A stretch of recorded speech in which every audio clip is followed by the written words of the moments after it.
ক্ষমতা গ্রহণের আগেই মধ্যপ্রাচ্য নিয়ে কাজ শুরু করেছেন নির্বাচিত মার্কিন প্রেসিডেন্ট ডোনাল্ড ট্রাম্প। এর মধ্যেই যুক্তরাষ্ট্রের নবনির্বাচিত প্রেসিডেন্ট ডোনাল্ড ট্রাম্পের মধ্যপ্রাচ্য বিষয়ক দূত স্টিভ উইটকফ সম্প্রতি সৌদি আরব সফর করেছেন।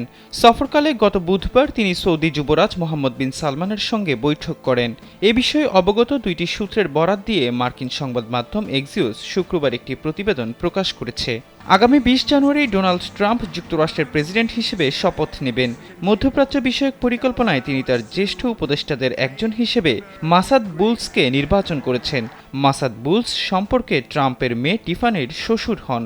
এক্সিওসের প্রতিবেদনে আরও জানানো হয়, বুলস চলতি সপ্তাহে কাতারের প্রধানমন্ত্রী মোহাম্মদ বিন আব্দুল রহমান বিন জসিম আল থানির সঙ্গে বৈঠক করেছেন।